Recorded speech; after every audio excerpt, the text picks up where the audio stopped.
আজ চরফ্যাশন সরকারি টি parade model মাধ্যমিক বিদ্যালয়ে আয়োজিত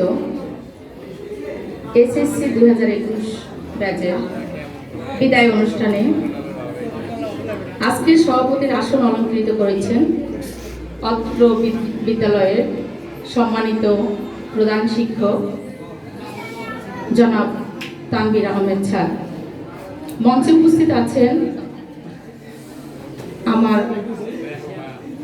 শ্রদ্ধেয় সহকর্মীবৃন্দু, অভিভাবক, সম্মানিত অভিভাবক এবং আমার সামনে যারা উপস্থিত আছো, যাদের উদ্দেশ্যে আজকের এই বিদায় অনুষ্ঠান। তোমাদের সকলের প্রতি রইল অকৃত্রিম ভালোবাসা এবং আমার সহকর্মীদের প্রতি রইল সালাম। আসসালামু আলাইকুম। আজকে তোমরা আমাদের কাছ থেকে বিদায় নিচ্ছ। আসলে এই বিদায় হচ্ছে ক্ষণিকের বিদায়। এই বিদায় হচ্ছে তোমাদের শারীরিকভাবে একটা বিদায়ের আনুষ্ঠানিকতা। আসলে কি তোমাদেরকে আমরা বিচ্ছিন্ন করতে পারবো এই শিক্ষাঙ্গন থেকে? কখনোই না। এই জীবনটা আমাদেরও পার হয়েছিল, আমরা তো ভুলতে পারি না সেই মাধ্যমিক জীবনের কথা। মাধ্যমিক লেভেলে নৈতিকতা, তোমার আদর্শ, যাই হোক, এই একটা ধাপ এবং প্রথম এবং প্রধান ধাপ। প্রাথমিক লেভেলে তুমি যে ধাপ অতিক্রম করেছো, সেখানে তুমি যা শিখেছো অনেকেই হয়তো সেটাকে স্মরণ রাখতে পারোনি, কিন্তু মাধ্যমিক লেভেলে তোমার অনুধাবন করার যথেষ্ট সময় হয়েছিল এবং এই 5টি বছরে তোমরা যা শিখেছো এর উপরে নির্ভর করেই তোমাদের সামনের জীবনের পথ চলা। আমি তোমাদের একজন শিক্ষক হিসাবে আমি আজকে তোমাদেরকে বলতে চাই, চরফ্যাশন সরকারি টি প্যারেড মডেল মাধ্যমিক বিদ্যালয়ের প্রত্যেকটি শিক্ষক তোমাদেরকে যেভাবে শিখিয়েছে, তোমাদের লেখাপড়ার পাশাপাশি তোমাদের আদর্শ, নৈতিকতা, এমনকি লেখাপড়ার পাশে একটা মানুষ মাথা উঁচু করে দাঁড়াতে যা যা প্রয়োজন, প্রত্যেকটা জিনিস যেভাবে তোমাদেরকে শিক্ষাদান দিয়েছে, মাঠে, খেলাধুলায়, সাংস্কৃতিক অঙ্গনে, তোমরা যদি সেগুলো ব্যবহার করো, অবশ্যই তোমরা অনেক উপরে উঠতে পারবে, এটা আমার বিশ্বাস। আমি তোমাদেরকে শিক্ষক একটা মানুষের জীবনে কত বড় পাওয়া, এইটা বোঝার জন্য আমি তোমাদের উদ্দেশ্যে ছোট্ট একটা ঘটনা বলি। আমি আশা করবো তোমরা একটু মনোযোগ দিয়ে শুনবে। বিজ্ঞানী গ্যালিলিও এবং অ্যারিস্টটলের নাম কিন্তু তোমরা সবাই শুনেছো।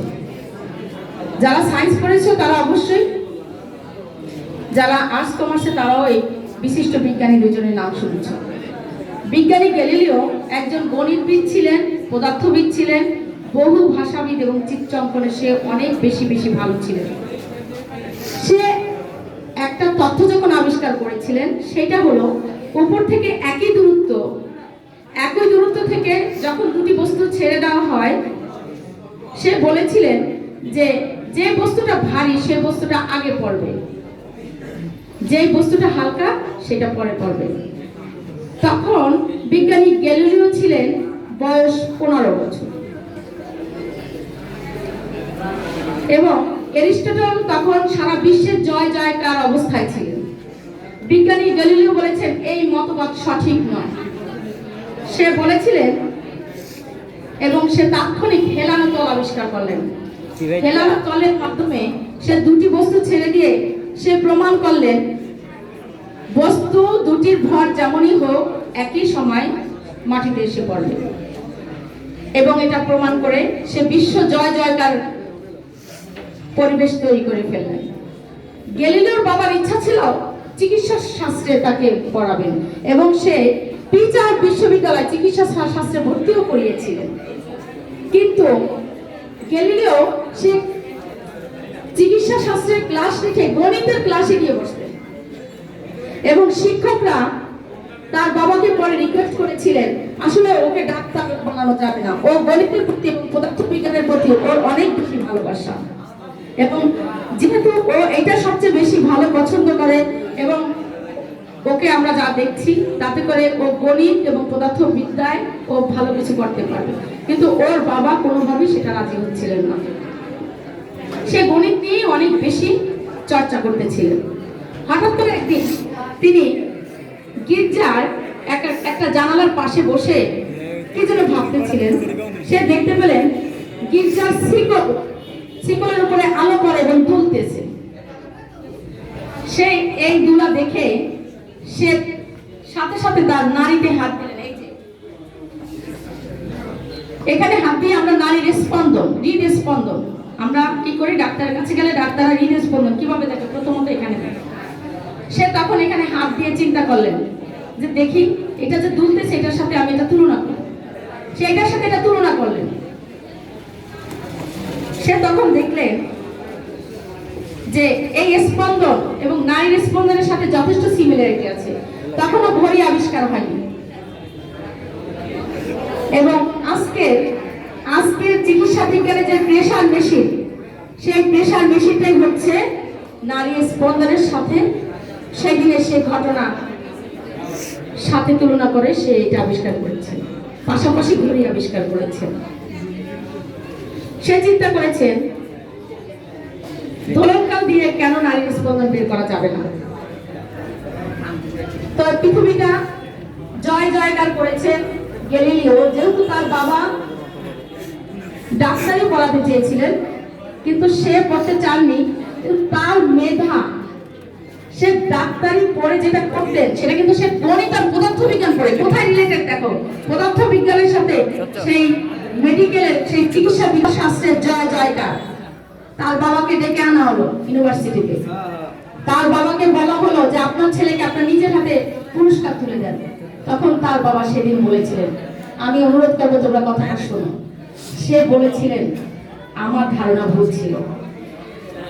আসলে আমরা সন্তান জন্ম দিয়ে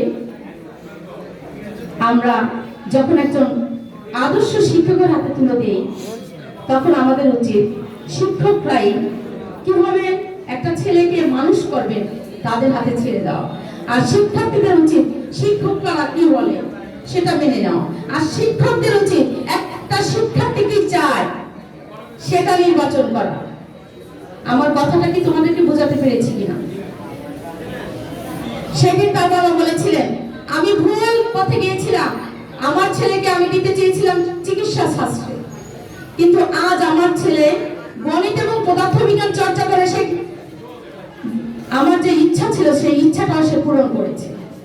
তখন সেই শিক্ষকদেরকে তার বাবা কিন্তু অবমাননা করেছিল। শিক্ষকরা বারবার তার বাবাকে রিকোয়েস্ট করেছিল আপনাকে অনুরোধ আপনার ছেলেকে গণিত শাস্ত্রে পদার্থবিজ্ঞান শাস্ত্রে পড়ান। ছেলে চুরি করে ইউনিভার্সিটিতে এসে সে মেডিকেলের ক্লাসে না গিয়ে সে যেত গণিতের ক্লাসে, যেত পদার্থবিজ্ঞানের ক্লাসে। তাহলে আমরা অবশ্যই এই উদাহরণের মাধ্যমে বুঝতে পেরেছি আসলে এই সমাজ, এই সংসারে আমাদের বেঁচে থাকতে হলে বাবা মার পরে আমাদের প্রধান যার ভূমিকা সে হচ্ছেন শিক্ষক। আমরা তোমাদেরকে অনেক বকুনি দিয়েছি, অনেক শাসন করেছি। আসলে এই শাসনগুলো তোমাদের বড় হওয়ার জন্য, তোমাদের উচ্চ স্থানে পৌঁছার জন্য আমাদের এই শাসন। কবি রবার্ট ফ্রস্টের একটা উক্তি না বললেই নয়, ঘুমানোর আগে অনেকটা পথ পাড়ি দিতে হবে। Travel a long way before going to sleep. তোমাদের যে পজিশন, এই পজিশনটা হচ্ছে ঘুমানোর আগে তোমরা এই পথটা তোমরা পাড়ি দিচ্ছ। তো আমি তোমাদের কাছে অনুরোধ করব, তোমাদেরকে যে শিক্ষায় শিক্ষিত করেছি তোমরা এই আদর্শ মাথায় নিয়ে উচ্চ শিক্ষার জন্য তোমরা যাচ্ছ। তোমাদের জন্য অনেক অনেক দোয়া থাকবে। আমাদের স্কুলের যে নিয়ম কানুন আছে সকল নিয়ম কানুন মেনে তোমরা পরীক্ষা শেষ করবে। আমাদের টিভি স্কুলের যে প্রধান শিক্ষক, আসলে ছাড়ের কথা এখানে তোমাদের কাছে কিভাবে তুলে ধরবো, আমরা যেহেতু তার অধীনে চাকরি করি আমরা জানি কতটা নিয়ম নীতির মধ্যে আমরা চাকরি করি। আসলে কেন জানো, তোমাদের মতো শিক্ষার্থীদেরকে নিয়ে আমরা কিন্তু জেলা পর্যায়ে বিভাগীয় পর্যায়ে যাই। যখন শুনি চরপেশন থেকে এসে আমাদের শিক্ষার্থীদেরকে নিয়ে আমরা ভালো একটা অবস্থান করে আবার এলাকায় আসছি, তখন ওইখানে কিন্তু আমরা নাম করে আসি কে আপনাদের প্রধান শিক্ষক। অনেক চমৎকার আপনাদের ছেলেরা, অনেক দায়িত্ব আপনাদের, আপনারা এত চমৎকার ভাবে ছেলে মেয়েদেরকে তৈরি করেছেন। প্রত্যেকটা জায়গায়, বিশেষ করে বরিশালের মধ্যে আমাদের স্কুলের নাম,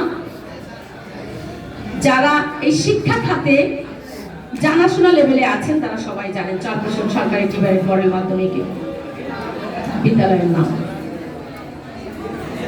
তোমরা চেষ্টা করবে প্রত্যেকটা বিষয় সুন্দরভাবে শিখে তোমাদের ভবিষ্যৎ জীবনে অ্যাপ্লাই করার জন্য, এবং তোমাদের ভবিষ্যৎ জীবনে যদি কোথাও আরেকটা কথা না বললেই নয়, এই বছরে যে রেজাল্টের কথা, বিভিন্ন ভর্তি পরীক্ষায় আমাদের স্কুলের একজন কিন্তু মেডিকেলে চান্স পেয়েছে কোবরা, আরেকটা মেয়ে Chittagong University, Rajshahi University, Barisal University, Dhaka University, 4টা জায়গায় অলরেডি সে চান্স পেয়েছে। এইটা আমাদেরই ভালো লাগে যখন আমরা যখন শুনি যে আমাদের শিক্ষার্থীরা এরকম ভালো জায়গায় চান্স পেয়েছে। তোমাদের কাছে আমাদের মিনতি, তোমরা ভবিষ্যতে যে 2 বছর ভালোভাবে লেখাপড়া করে অন্তত ভালো একটা পজিশনে যাও, তোমাদের জন্য, তোমাদের প্রতি আমাদের সেটাই অনুরোধ থাকবে। সবশেষে কবি জীবনানন্দ দাশের একটি কবিতার 2টি লাইন আমি একটু বলছি। আবার আসিব ফিরে হানশিরিন করে এই বাংলায়, হয়তো মানুষ নয়, হয়তো বা শঙ্খচিল শালিকের বেশি। ধন্যবাদ সকলকে।